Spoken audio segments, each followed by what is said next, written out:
If you operate a group home or residential program for the intellectually and developmentally disabled in Maryland, you know your property insurance needs are not one size fits all.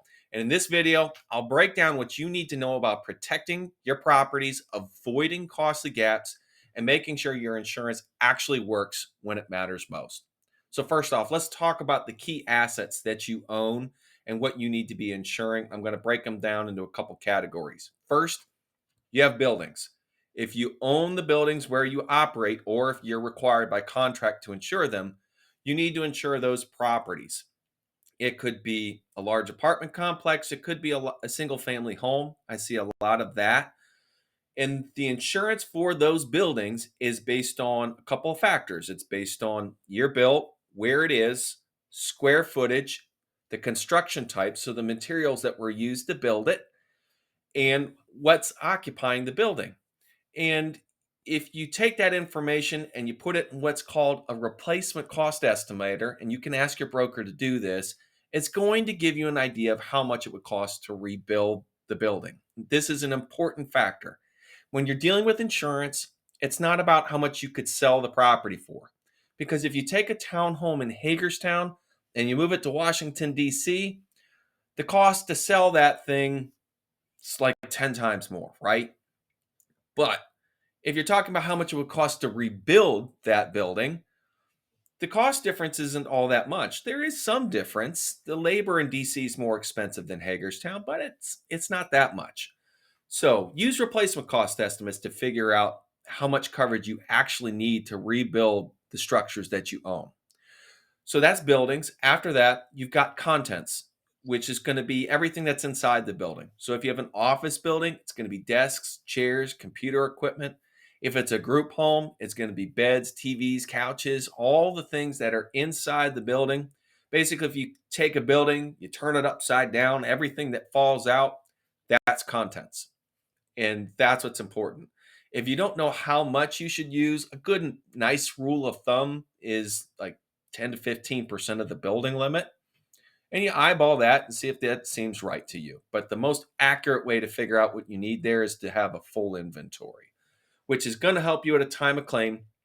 Because if you have a fire and you're talking to a claims adjuster, the first thing they're going to ask you is, what did you lose? And if you can't tell them what you lost, you're going to have a really hard time feeling good about what they paid you for. Okay?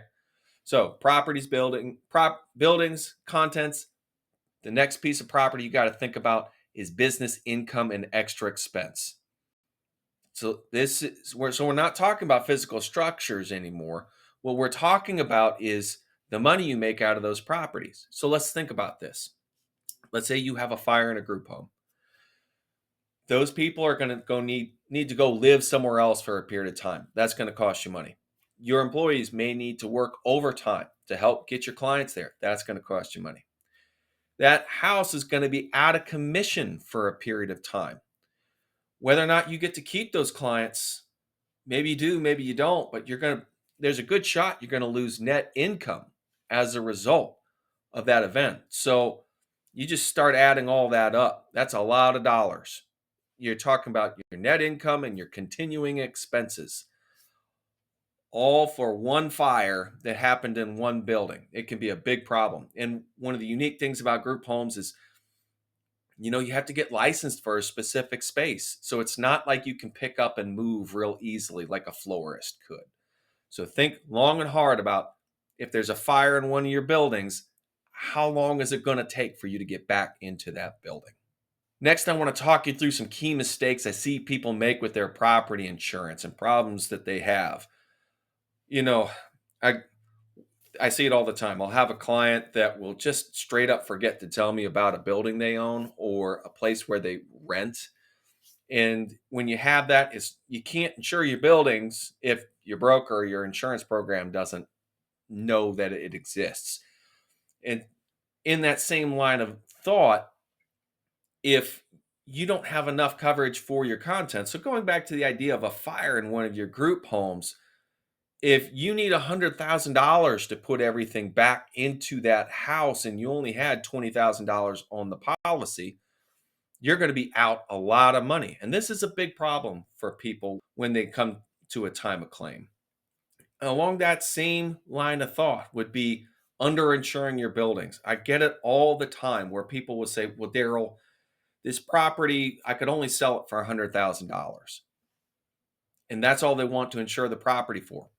But in that situation, you're going to be out a lot of money if you actually have to rebuild, which is what most people have to do. So if it's going to cost $300,000 to rebuild, but you only insure it for $100,000, you're going to be in a world of hurt at this time of claim. So, what are some best practices for you? Look, find a broker that works with agencies like yourself. They're going to be able to talk you through these different scenarios and these different things that you need to think about as a program. Make sure that you've got a good inventory of all the properties you own, have a sense on how much it would cost to rebuild them, and all the property you have inside those buildings. It's going to help you so that your insurance program is accurate. It's going to help you at a time of claim to be satisfied with what you get paid out. All right. Hey, I hope this was helpful. If you've got any questions, drop it in the comments, or my contact information is at insuranceforentrepreneurs.net. If this video was helpful, please hit like and subscribe. It helps other people like you find me. And as always, thank you so much for watching. Go build something great.